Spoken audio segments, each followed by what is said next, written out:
Welcome back, family. Lancescurv here of Lancescurv.com. Always hit Lancescurv.com for the full Lancescurv experience. You're missing out a lot if you're not on Lancescurv.com. Anyway, I hope everyone is in great health, a great mental state of mind, financially gainful. I know it's rough out here, but sometimes we do it to ourselves. We got to be frugal and live below our means until the time comes when things are better. You've been through so much already. You'll go through and you'll succeed. You know, I was thinking about the relevance between music and behavior, especially in our youth. And it's so funny because I have a photographic memory, but I also have a memory that can actually hear music in my head. So even if I don't have a pair of headphones in my ears, it's like it's still there, right? But it's a wonderful thing. And I woke up this morning and music was in my head. And it was this particular song by Crime Mob, a rap group, if you want to call it. I don't know what you'd call it. It would fall into that category. It wouldn't fall into the category of classical music, right? So I got up to see what's happening in the world. No, I don't go on people's Facebook pages and try to see what they're doing or be nosy or whatever. I'm a content creator, so when I get online, I look to see if there's anything noteworthy to speak about that we can weave something together into something thought-provoking. So I did 2 little shows yesterday, and I was very happy. It's very, very quiet up here in the mountains, and it's just wonderful. And even if it wasn't quiet, this house is made of solid concrete. And my studio is another layer of concrete. And I have a concrete wall around the house. So a plane can crash like next door and I wouldn't even hear it. Unless I was like right there with the windows open or something like that. So it's a recorder's dream. And I happen to be in a different location in the house right now where I'm comfortable. And there may be a slight echo in the background, but I doubt it very much. If it is, it's not going to stop the quality of this. It's not going to stop my thoughts from flowing. Anyway, it's a wonderful, wonderful morning. Had a wonderful, wonderful breakfast, and I'm ready to talk. Yeah, so it's weird. This is what happened to me this morning, right? This shows that there's much more to life than just the mundane and the routine and there's nothing. You stay black, pay taxes, and you die type thing. Nah, there's much more. This life is so wonderful. And as I thought about that song, I thought about, as always, with most people, when they think about songs from the past, it always brings them back in the past, and they think about where they were in life and, you know, what they were doing and who they were around. And sometimes we forget that on our own, but when we hear that music, when we hear that particular song, it takes us right back there. Well, it started to do that for me with the music in my head. And when that happens, for me, the song won't go away until I go on social media, until I go online and play it. And then it won't haunt me anymore, right? But I don't mind it going off in my head. And what was that song? Crime Mob, Nuck If You Buck. I mean, it's not an intellectually stimulating song. It's not a song that evokes passion and emotion and feelings of love for your loved one. It's a gritty song when you really hear it. And the words, you know, the hook is Nuck If You Buck, Nuck If You Buck. Now, they had the different members of the group that were there, and I wasn't really into them like that. But from what I gather, with Princess, Diamond, Lil J, Psycho Black, and MIG. 4 of them, right? I think it's 5. And also, it was a Lil Scrappy. Yeah, he was in there too, although they have versions without him and with him and whatnot. But this song, it just captured the dirty South. The feel of the dirty South, because you know I'm a New Yorker, 38 years in, born and raised. No matter where I go, I can be on the planet Mars for another 1,000 years. I'm still a New Yorker. It's so embedded in my DNA. I'm just so proud to be a part of that, even if I didn't know what was going on for me. I always tell people, you know, when Malcolm X was shot, I was less than a mile away. He was on 168th Street at the Audubon Theater, and I was on 152nd Street. And when they wheeled him across the Columbia Presbyterian, that's the hospital I was born in. So all of that history and nostalgia, it's in me. That's what I'm rooted in. So I can't get away from that and try to be something that I'm not. I'm proud of who I am and the way I was raised. Thank you, parents. I love you so much. You can tell I'm in a crazy mood today, right? Well, anyway, I happened to be working at the Orange County Corrections Facility. Orange County Corrections Department, OCCD.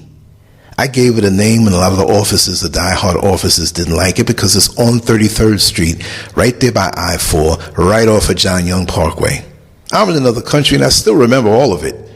And I got a lot of stories to talk about that place, but it's funny. It was on 33rd Street, so I used to call it Dirty Third.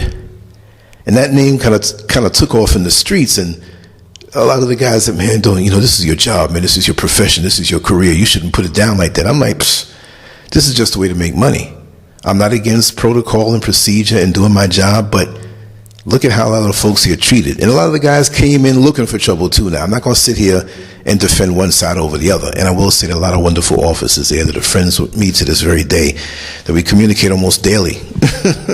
So there's that brotherhood, right? And there's also a brotherhood with me and the brothers in the streets. Remember, after that, I used to drive the bus. And I think it's ironic, I have to say this today. And it's just so weird how the mind, didn't forget the other point, because I still want to shock you with that. Today is June 26th. This is the day I got hired by the bus company. And yesterday, June 25th, was the day that I got hired to work in corrections. Both of these are in Orlando. That's just a footnote. That's just not weird, but it's just very interesting. And I woke up with this song in my head, Crime Mob, Knuck If You Buck, right? And when I went to search online, not for the song at that particular time, because I was still half asleep, I went to the Griot, the website The Griot, the Root. I go to websites like that. I check what's trending on Google all over the world, whatever have you. When I went to the Griot, to me, they've gone down a little bit in their coverage of Black America, the Black world and its affairs. And they lean more toward entertainment, lean more toward celebrities. They talk political stuff, but they don't get harsh. They don't get pro-Black all the way. They stay safe. I wonder who's sponsoring them, right? And they used to follow me on Twitter also as I followed them, but when the old Twitter account that I had 32,000 followers got taken down in December 2020, they don't know me anymore. I'm a little guy, but I feel good now because I have more creative control. But that being said, when I went on the Griot, there it was, an article from yesterday on Crime Mob and the song Knuck If You Buck. The song that I woke up with in my head this morning. Is that a coincidence? What's that all about? I don't know. So I kind of read part of the article and I said, you know what? I wanted to speak not on this from yesterday, but something that I thought of yesterday that I will be doing another recording on. Oh, God. It's the behavior that many of our youth, and I don't mean just youth, 16, 17, 18 years, we're 14, 12 years, we're talking about them too, but for some reason, many in our 20s and 30s and even 40s, so it's not just the youth. It's something about the music these days that it's infused with something that, I don't know, it just gets us going in the wrong kind of way. And I know that because I've said it before. We all know that those of us who are in the know, many, and I'm not knocking, it's not a generational thing, but many who are younger don't understand this because they don't understand that hip-hop music and all of the offshoots, right? You can say, crunk and all. Look, hip-hop, y'all.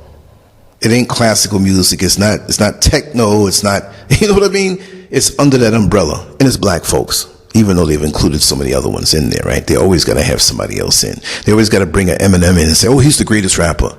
They always got to bring Elvis Presley. He's the greatest, whatever, back in those days. Mike Scott, his father, my dear friend, Otis Stillwell, wrote a lot of Elvis Presley songs. Return to Sender, Don't Be Cruel. But it was a business thing. Hey, you can take the song and you can get all the looks and the girls and do the performance, but this is my song. And this is what we have to do more in the Black community. But music these days has been hijacked. Hip-hop has been hijacked. 89, 90, when they brought in NWA and pushed it, there was a corporate gangster rap. And the frustrations in the Black community were dealt with in a different way. We always had the crime. We had crack hit us, 83, 84, some say late 82, whatever. But crack hit us. And if that wasn't the 1-2 punch to come on in is gangster rap. And so we had guys who were making money on the street selling crack, and the music kept them going. The videos with the guns and referring to their women as hoes, and the killing and self-hate amplified. So it kept going, and it's still going to this day. And whole generations of us are zombified. I'm really so tired of saying this. I've done so many videos about this. And I guess, the powers that be didn't want all this content put out there, and still, that's why they snatched it all down in a weird way. But I'm going to keep on going and go across different platforms. I'm put here to do this. This is my role. I may not be the star basketball player that gets all the points, but I'm going to be there to pass it to the one who is and support those who are. And we all need to do our part. But anyway, crime mob, knuck if you buck. And so the article went pretty deep. And I'm not going to read the whole thing because this is a long article, but they kind of explained, and I don't want to get into the details of this. I'm going to jump around. 20 years ago, an Atlanta poetry collective released a platinum-selling hit song that would come to define the spirit of black resistance, youthful exuberance, and most of all, the specific mentality necessary for mutual combat. They called it Knuck If You Buck. Released on June 29th, 2004, Knuck If You Buck is not just a song, it's an anthem. It is also an instructional video and a barometer for people who want that smoke. In 3 minutes and 28 seconds, Crime Mob and Little Scrappy set the FUCK around parameters for anyone interested in finding out. While it has become a rallying cry for never-do-wells and a signal to others that it's time to leave the club, the literal slam poem is much more than an incitement to riot. Did you catch that? That it's time to leave the club. Either you're going to leave because you know something's going to jump off, or it's time for me and you to leave the club. We're going to settle this, right? And okay, I'm going to stick past this. Okay. I'm going to pass. I'm going to leave the link, as always, on Lancescurv.com. Make you do a little work. You got to go to Lancescurv.com on this particular post to find a link for this article. I've been making it too easy for everybody, and nobody wants to go there. So, we're going to do some things. There's a part that I wanted to read. Okay. All right. Let me see. Buck is explained. Okay. This article it's a really good article. But it's just no one part that I can grab that can say, okay, let me read this, right? And this is well into it. Symptoms of buckness. We are proud to announce that a buck vaccine is in the early stages of development. But until the FDA approves, and they write this in a creative way, that the Buckology Research University of the Hood has identified 4 distinct symptoms of people who suffer from adult onset buckness. Number 1, brazen. Outbursts of buckness are impossible to predict. For some reason, people who commit acts of bucketry must brazenly announce their hometown. They can't help it. To be fair, people who yell Brooklyn are always in the house, and Crime Mob repeatedly mentions Ellenwood, Georgia. However, our data shows that people from Duval County, Florida are 3 times more likely to participate in an act of bucketry. Look, I'm just telling you what the bruh told me. Number 2, unruly. Buck children may be addicted to walking in and out that door and often speak when grown folks are talking. But among adults, almost all buck behavior is thang related. They are more willing to throw them thangs while getting crucked off in the thing. Generally, you should remove yourself from the premises when someone says, "Don't be here when I get back." Well, we all know that. Buck people never say this. They keep that thing on them, so they never have to leave. So don't mess with anybody that you don't know. Number 3, crazy. In interviews, subjects often compare themselves to Saddam Hussein, Hitler, or even Osama bin Laden. More importantly, they often convince themselves that they are surrounded by unseen enemies who are out to get them.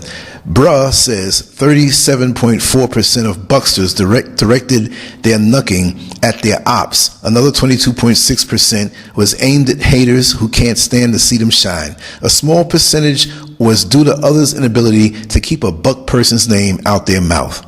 Number 4, knucklehead, a boneheaded, gat-toting, pistol-holding nigger on your damn street may simply be exercising their Second Amendment rights. But if someone is stomping, jumping, bumping, or being ready to fight, they might be buck adjacent. Not everyone who exhibits this behavior is a carrier of the buck gene. But if you hear someone yell Duval while opening their trunk, get the hell up out of there, it's about to get buck. That's very creative. Now, they wrote some very intelligent things. And this creative writing kind of caught the imagination from that time. But it's funny to think that it's about 20 years. Another month will be 20 years since that song came out. Now, what does it mean to me? I'm from New York, right? I get along with everybody anywhere. If I don't get along with you, something's wrong with you, right? So I find myself working in the jail when this song came out. And it wasn't just a Georgia thing, right? Florida loves this song. So it wasn't like, oh, I can't play that song because it's from Georgia. Now, usually the South, from what I see, with music, it's not a unified thing, but they're more unified than unifying with someone from the North, like New York. When you go down to the South, you better prove that you're really cool. Back in those days when you're from New York, because a lot of folks back then thought that, oh, you New Yorkers think you all that, you think you better, you think you're this. But the one good thing about New York, it has helped to unify the mindset that we all know that we have different slang, different words in different areas, but the bottom line, you can teach me mine and I can teach you yours, and you can see, or you can teach me yours and I can teach you mine. I said that backwards, right? And then you can see how much in common we have. And that's a good thing, right? But back then, and then me being a correction officer, see, they didn't know. They thought I was a correction officer prick who wanted to come there because I couldn't control things in my own household, couldn't control my wife, couldn't control my kids. I didn't have a problem with that. That was merely a job. If flipping burgers at McDonald's paid more than what I was making in corrections, I would have gladly left. So they got to understand that when I worked there, right? And I was there a couple of years before, so I already had forged my connections in the jail and in the street, because I lived right around the corner from the jail, right in the so-called hood where people can see me. And they took it this way, like, man, you ain't trying to hide from nobody, man. You keeping it real. Man, you live right up in the hood. And it wasn't because I had any hood allegiance. I just wanted to live close so I can get that overtime when they call you. Because if you lived in 2 counties away trying to hide from people, you're not going to get it because you're not going to get there in time. And I really didn't care, because I wasn't scared of no hood anyway, because it wasn't a hood to me in the first place. It was just black people that lived close to the jail. You know, I mean, if you think about safety, if you think about the other side of the law, the sheriff's department and corrections, they were close by. I even walked through, and some of the COs thought I was crazy when my car might have been in the shop, and before I even had a vehicle and I was working there, I'd walk through the street in the wee hours of the morning. Say I had to be there 6 o'clock or something like that. I'm walking and it's all dark, you know, drug dealers on the corner. Hey, brother, what's up? Hey, man, what's going on? They looking at me like, this guy's in uniform? And the sheriff's uniform looked just like the ones of the correctional officers, right? They had to even change the colors slightly and eventually in the look, because lots of times with corrections officers, they would leave from their shift, go to the gas station, go to Wawa, go to somewhere, you know, Denny's or whatever, and something would jump off and they're like, there's a cop in there, call him. And I'm like, yo, I'm not a cop. I don't have the right to do something, apprehend anything or whatever have you, but you would get the funny looks, and sometimes you get the resentment. Sometimes you get the resentment from people who are repeatedly locked up, and they looked at all people in uniforms like they're pricks and they're the enemy and they're going to snitch on you. And no. They understood this is a job, and I got along. And then all the time that I worked in corrections and worked as a bus driver, people that saw me, I drove the bus to the certain neighborhoods where a lot of folks were getting locked up, and they were getting out and they were going in. And like, yo, Scurv, you drive the Lynx bus now? I'm like, yeah, I'm out here. So I never had an incident in the hood, and I'm going to name them for those who know Orlando.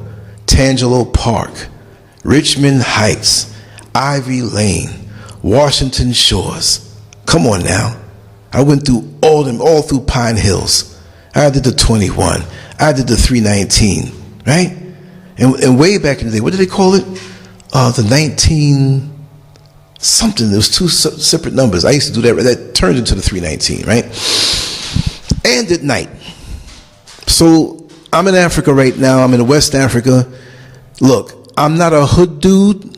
I'm going to tell you straight up, I'm not a gangster. I was never a gangster in New York City. But I got street cred in New York City from growing up. And I got street cred in Orlando, Florida. And I can't forget Apopka, APK.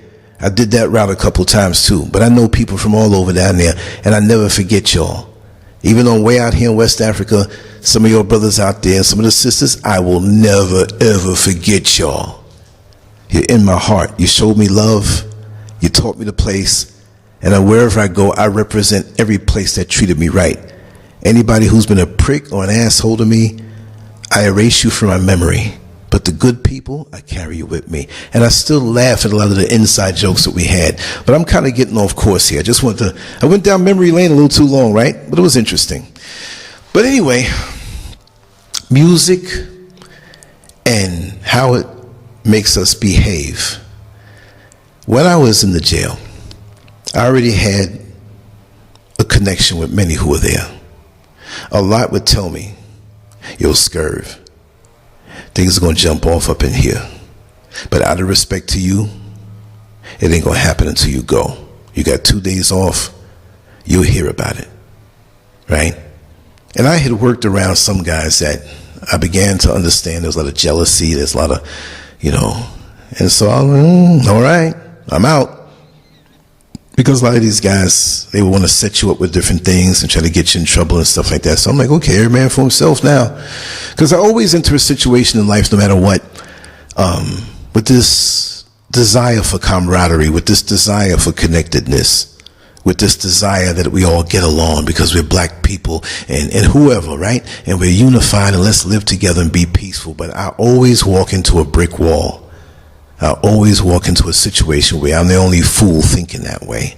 So I got to think about me now. I'm 61 years old. Doesn't mean I'm going to be gone in 2 months. Maybe I will be. Maybe I'll outlast all of y'all who are listening to this and be one who lives past 100. My daughter always tells me, Daddy, you're going to live past 100. It's just the way you are.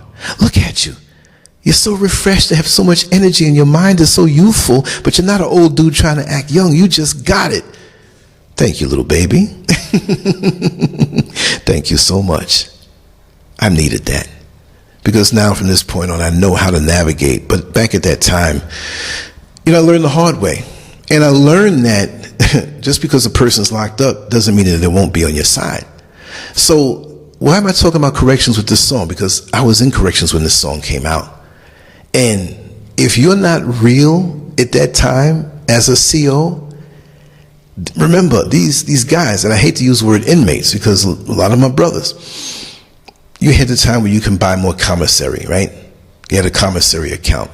People on the outside would put money on your books. You might have $50, you might have 200, you might have 500. That's your business. But you can go down the list and order things other than what they offer as far as the shitty food in the jail, right? So you can get your cookies, you can get your cans of tuna fish, you can get your candy, you can get your crackers, and they did some amazing things with what you can get. I mean, you can get the crackers and break them down, and they made pizza in there with no oven and roll it in the plastic. I mean, I saw some phenomenal things. And I saw them make this stuff. Hey, Scurv, taste it. And some of these guys, they wash their hands, they clean. Not all of them now. Got a lot of little diseases up in there, like MRSA, skin disease. I caught that too, touching dirty handcuffs with somebody's sweat on it. And I itched the side of my stomach. And I lifted my shirt up to do it because it was an itch that was bothering me. And I touched myself and I had the MRSA. And that's a short abbreviation for the thing there, right?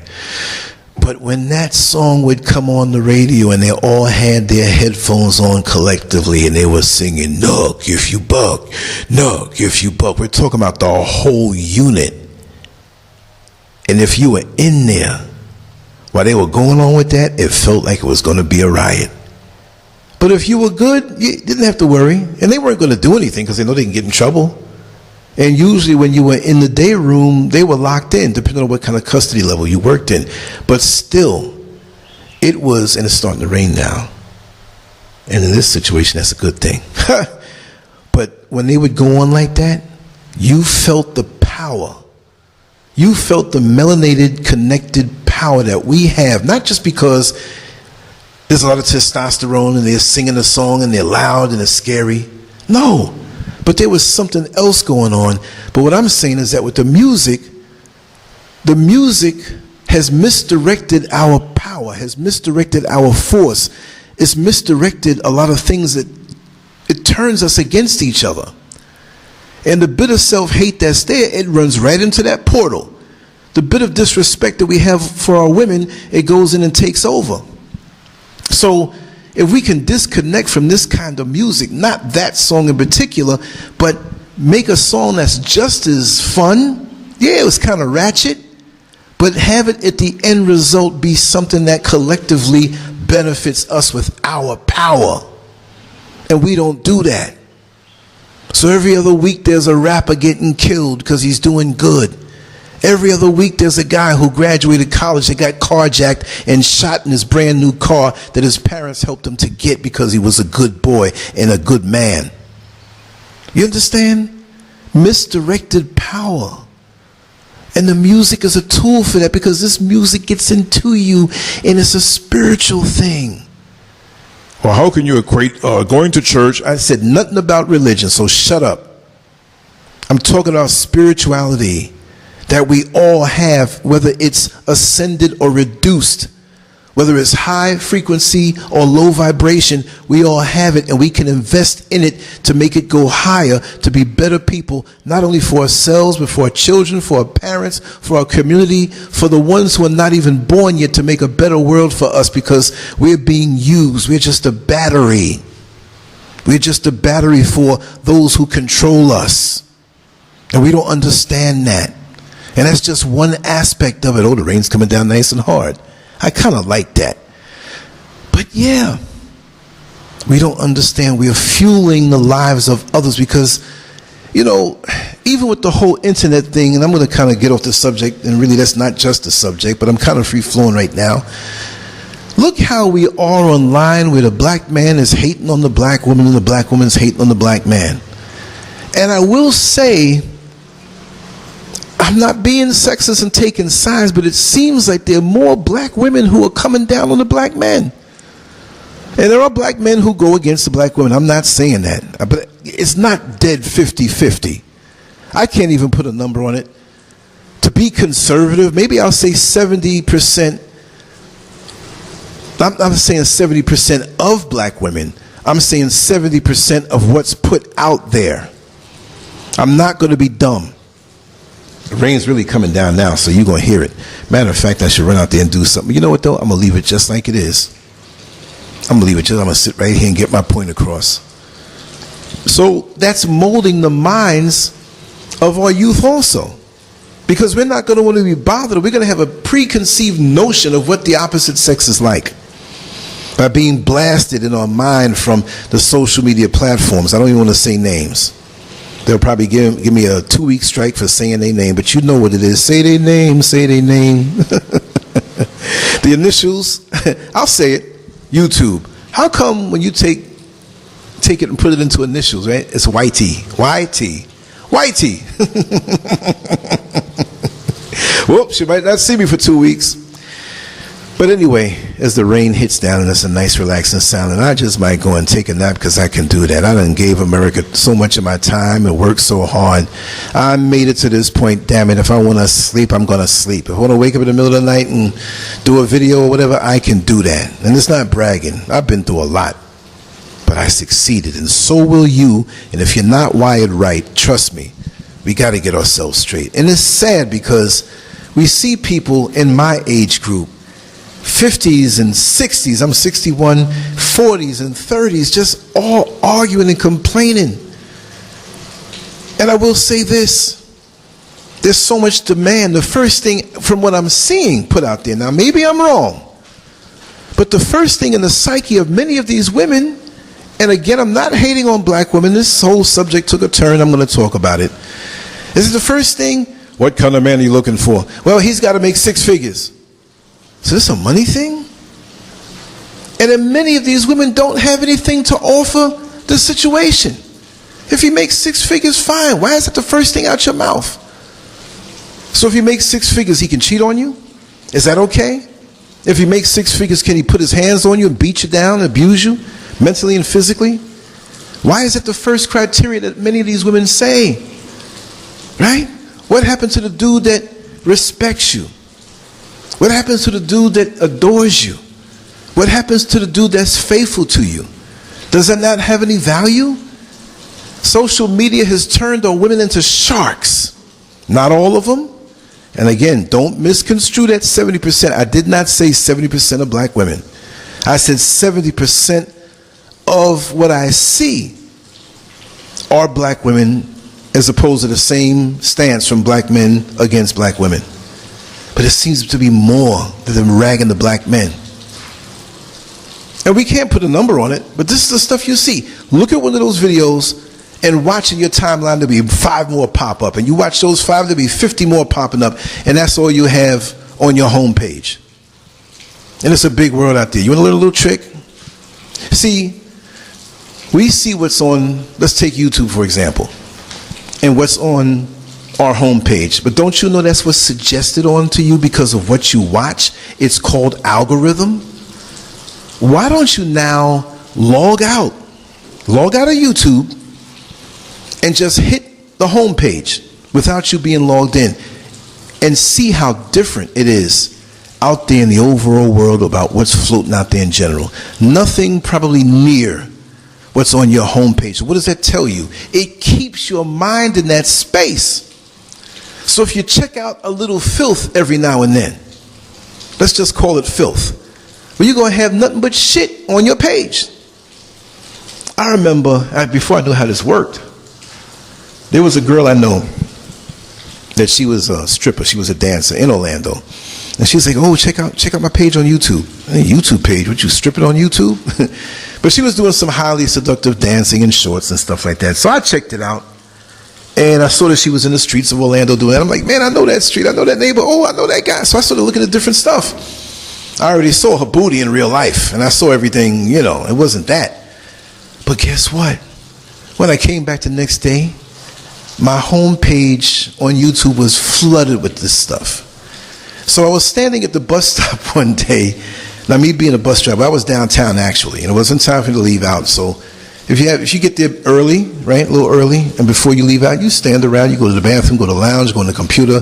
I just happened to be standing right by my bus and letting people on, so there wouldn't be a long line and everything, right? So I flipped open and looked at YouTube on the phone, and there was a guy kind of standing kind of like behind me to the side, and he glanced down, and all I saw was booties, backsides.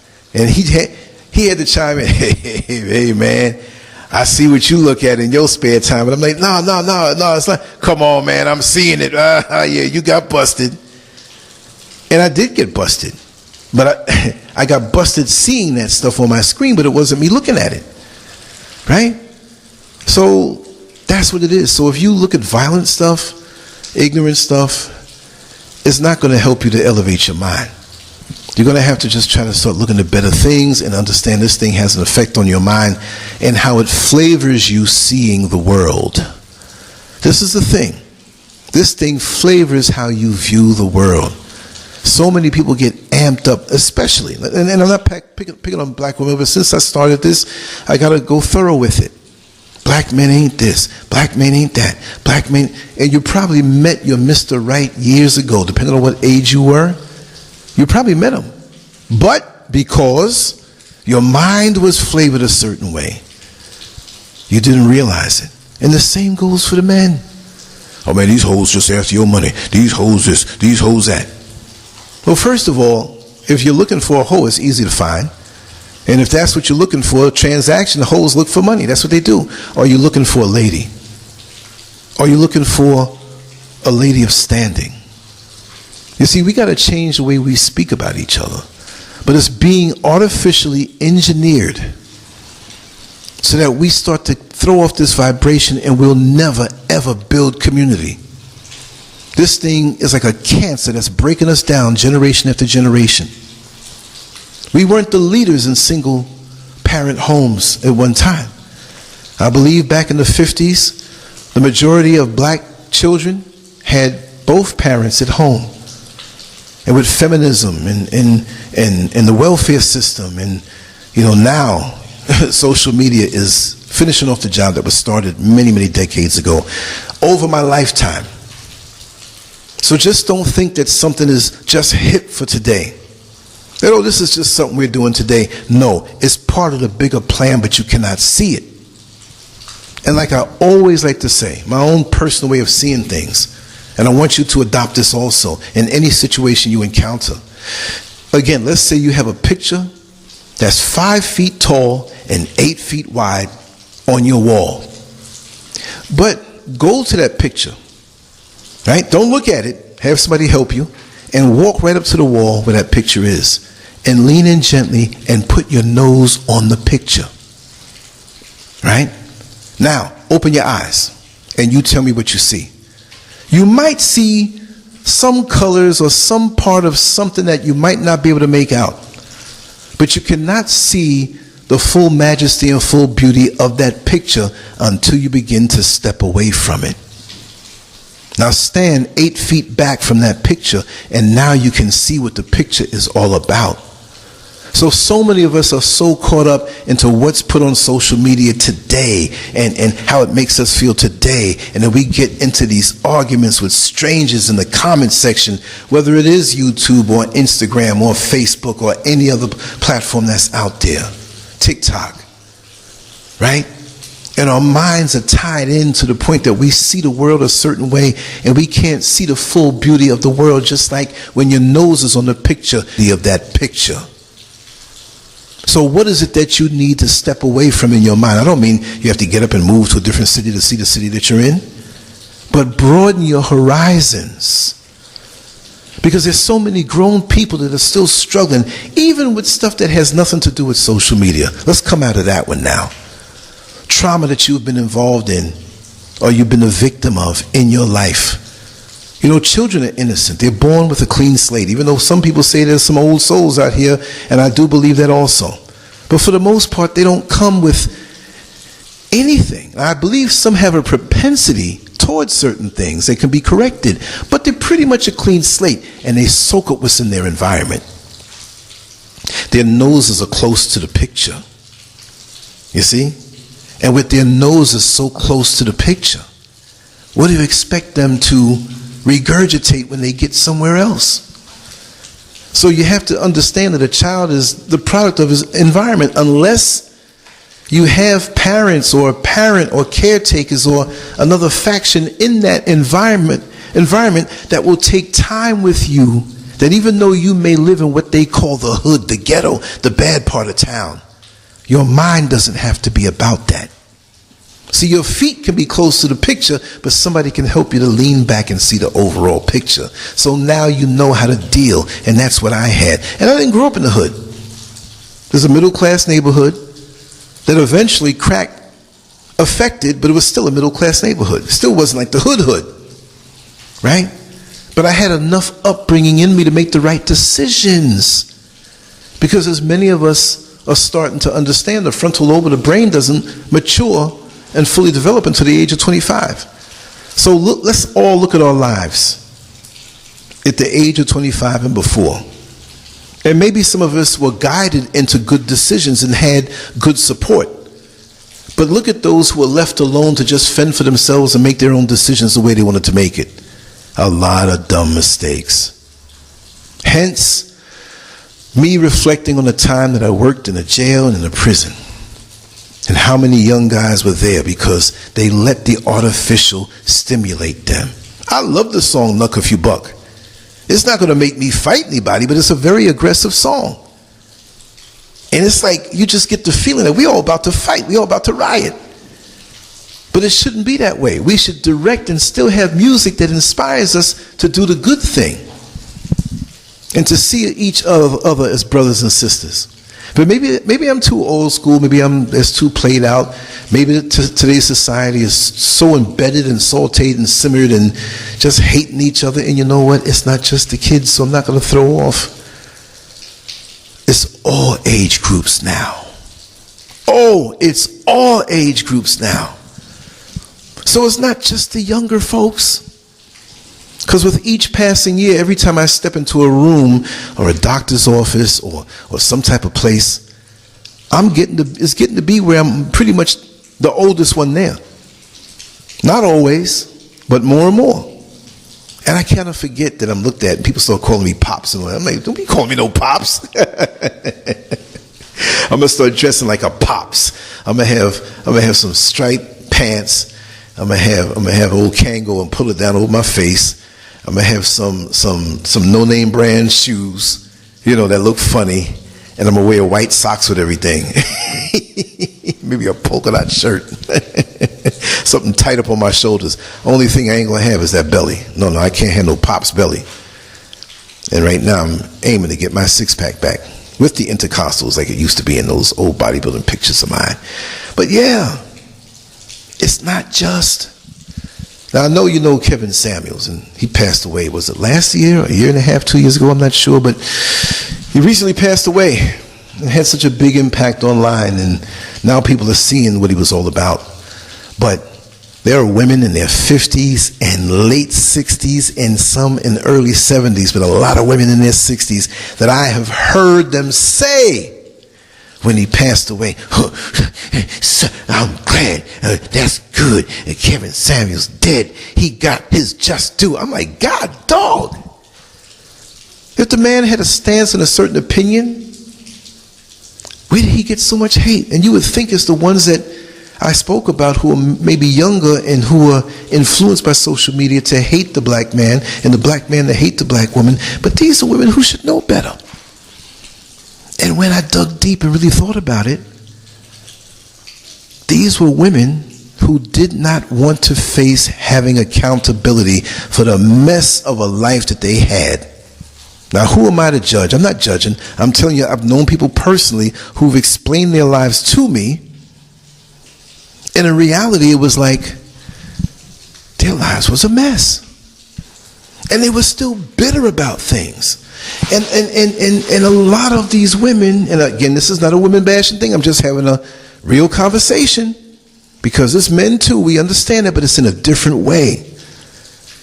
A lot of these women, when you hear their situation, they're still emotionally tied up to, this one, he cheated on me back in 1979, and then in 82, this other one, he left me for this younger girl, but see, a lot of these women are not telling you, right? We talk about side chicks, we talk about extramarital affairs. For every man that has had an extramarital affair, or every man that had a side chick, there's a side chick, there's a woman. There's just as much women involved in these things as men. And they're saying in certain countries, mainly America, and under certain dynamics, right, that the majority of women, and I can't tell you a number, they said most women who are married have cheated, or 30-something% or whatever, and the other ones want to but never had the opportunity. I'm not being judgmental, because especially in my younger years, I did some things. I'm not saying that, but the accountability that you thought, I'm talking to men and women, you thought that, well, if I hang around enough, I'm going to get to Mr. Right or Miss Right. It doesn't mean that at all. The main thing is, for the younger folks who are listening to this, if you listen to this long, do what you got to do right. 25 years old, you can be smart, but that frontal lobe is not developed all the way. Your emotions stimulate you, your reactions cause you to do certain things, and this is why we have so many people incarcerated in those age groups. So don't try to make a hasty decision too soon, unless it's something glaring in your eyes, like so much in your face, like this is a sure shot and nothing's sure. But then if it's for you, it will be there for you. You don't have to rush and jump in. And a lot of women, yes, they've been hurt. A lot of women have been molested and abused and stuff, but that doesn't mean you have to just go, hey, he got to make 6 figures. And if you're making money, what most black women especially do not understand is if the man don't give a damn how much money you making, he don't care. He could be making less and you could be making more. That's how the system is set up. I'm not making excuses for lazy black men. Those who are lazy, not all black men are lazy. You should know that. And not all black men have kids all over the place. The fact of the matter is over 50% of black men are single and don't have any children.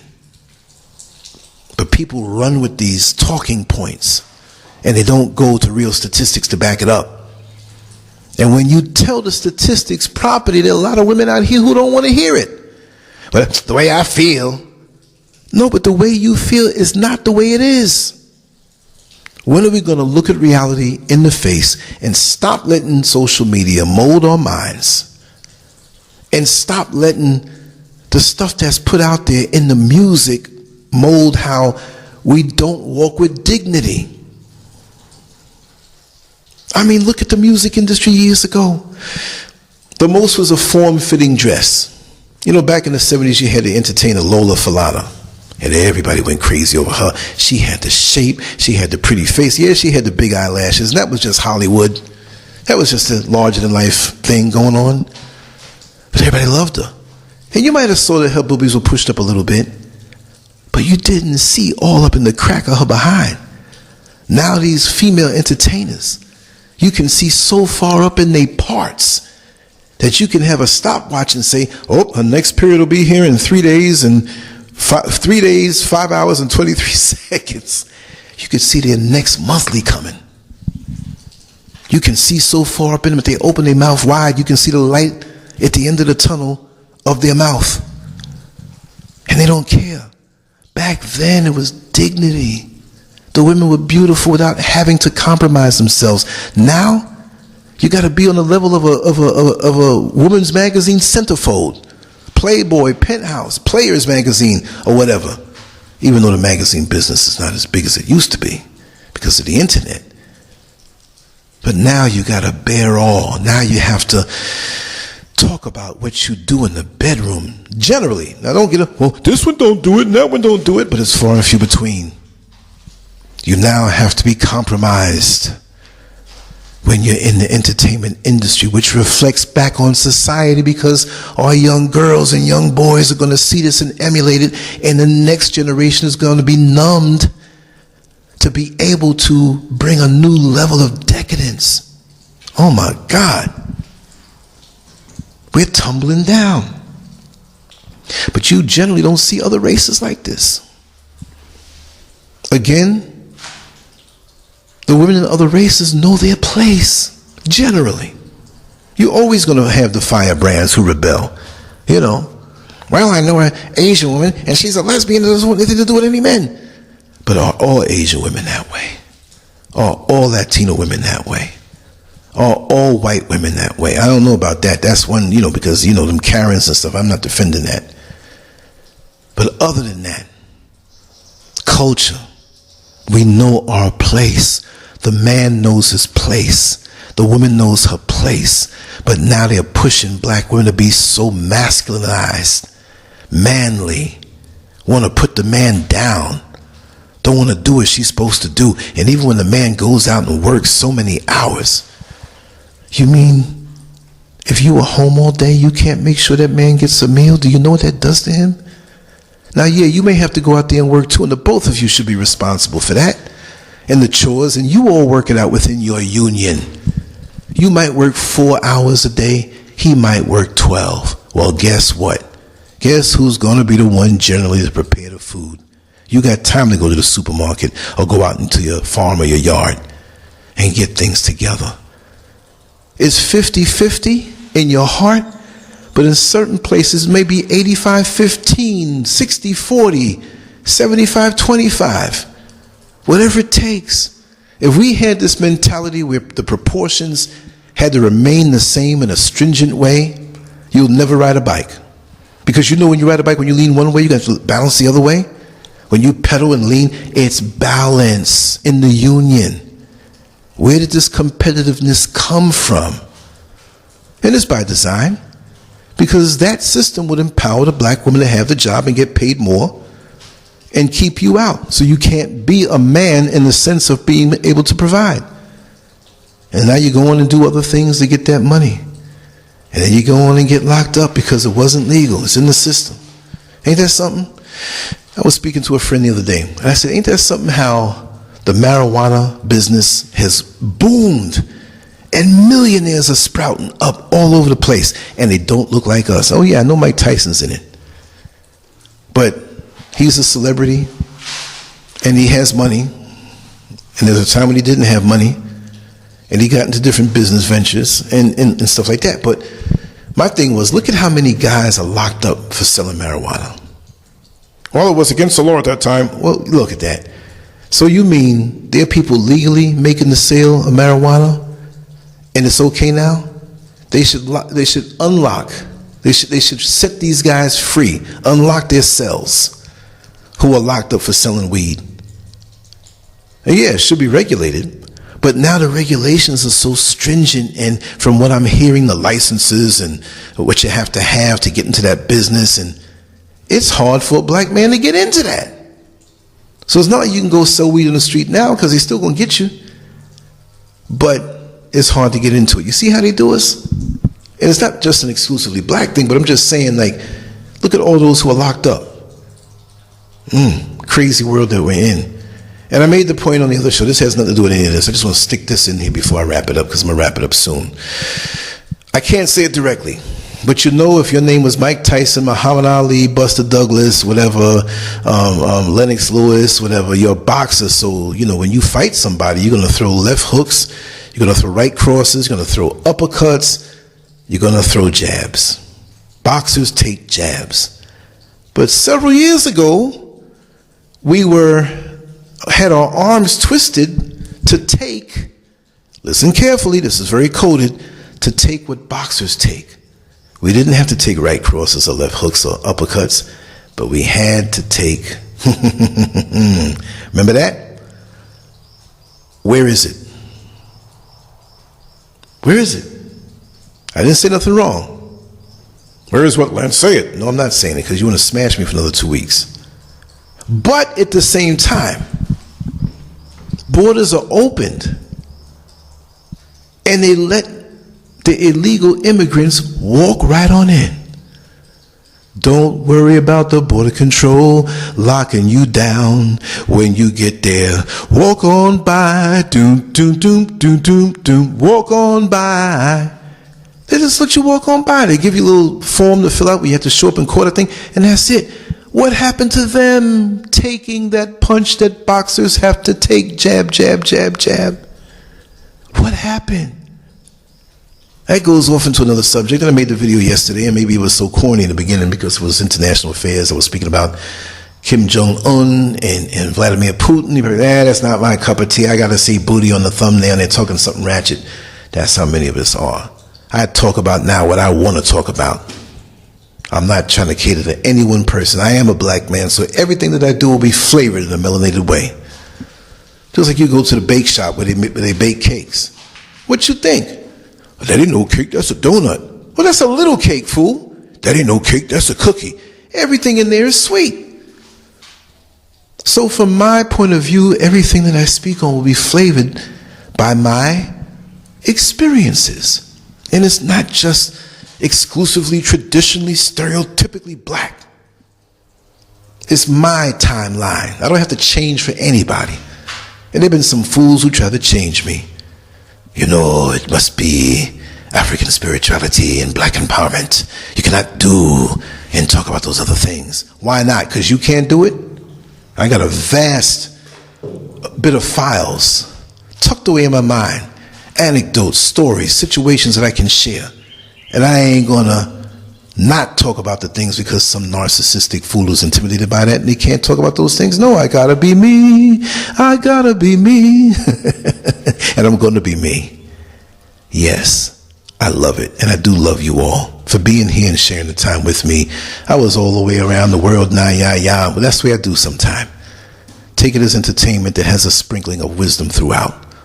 But yeah, we had to go through all of that and fight for the right to defend our bodies. But others can come right on in.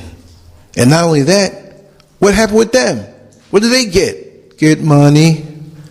The government, Biden, all of them. Debit cards. I said this yesterday, if you heard it. But it's still in my mind. You know, it might be a bad rainstorm that comes. You run inside to get away from the rain, but the sun comes out, but it's still wet. You're still walking around in rain and mud. You understand? So I don't understand it. But I'm gonna just say that that's what I think. I know we are already in World War III already, because people expect the world war to be fought. Oh, they think about World War II. But even with World War II, it didn't look like World War I. You know, and we have the cyber thing going on. We have different measures of control. It was brought to my attention how they can use lasers and that type of technology to change the mood and how you're thinking individually or en masse. So you ever wake up one day and you expect to feel nice and good? Oh, I had a good night's sleep. I had a good meal yesterday. Maybe you had some good sex and a good orgasm. Or 2 or 3 or 4. Right? And you wake up and you say, man, I know this is going to be a good day. And you wake up pissed off. And you're like, wait a second, I can't figure out why I'm pissed off. I can't figure out why I'm angry. It might be them things they messing with us with, experimenting. We don't know, because remember, when you whip out your phone and get on the internet, you're picking up a signal that's going through everywhere. Through walls, through doors, through time and through space. Radio signals are so like elementary compared to the Wi-Fi. What else is in the air that we don't see? There's a lot of things that we don't see. And man emulates so much of what's in nature, in the physical realm and in the spiritual realm. We knock it when we talk on the spiritual level. Ain't no such thing as that. But you mad when you pay for your Wi-Fi and you can't get it? Man, I paid my Wi-Fi. Well, where is it? I don't see it. You ain't supposed to see it. It's there. Well, you ain't supposed to see the spirit realm en masse, because many of you would flip out if you saw it was really standing around you. And it's not physical. So how can we believe in the man-made creation and deny the spiritual realm? You'd be a fool. You see all of the trucks and the cranes and the things in construction that they use to lift and use leverage. Those things are copied from nature. Look at a lobster. Look at them claws. Look at the crab. Look how they can lift things. Look at an ant, how it can lift way more than its body weight. Everything man does is a copy off of the physical and the spiritual. But we don't acknowledge the spiritual. And it's there. And so we are being manipulated on so many different levels. Like I did that little skit with Muhammad Ali and Mike Tyson. And it was like kind of funny. And it was like, yeah, you know, you have all this pornography, and you know, back in the day, Muhammad, when you went home and you did something and you did it, you were done with it, but now I got to do something. I go home and I got to look at this on the phone. I got to look at more sex. So we're all becoming sex fiends. It's true though. We're bombarded. That's an obvious way, right? But what about the subtle ways? And what about the manipulation on scientific ways with technology that we're not even aware of? Just because you're not aware of something doesn't mean it's not there. How many times have you gotten some knowledge that has opened up your mind and you say, wow, I didn't know that before. Now I know it. Everything looks different. And now I understand why things are the way they are. And now I understand why I went through the things that I went through. Because now I know. Think about what goes into your mind. Think about what you spout as gospel. Is it really you, or are you being manipulated? It could be the music. It could be anything. It could be technology. It could be the stuff that they keep putting on your timeline and you think that's the world. See, we only look to indulge in what's on the menu in front of us in life. But if we don't see it, we don't seek it. This is why it's so important for us to expand ourselves and to go beyond the scope of what's presented to us in our little worlds. Have you ever gone up in a plane for the first time and looked down and see your city and say, man, it's so small, my problems are tiny? That's what it is. Anyway, hit Lancescurv.com. Much love to you all. Thank you for being here. We're going to be back later on. Leave your comments. Peace. Lancescurv.com. Bold, raw, and uncut.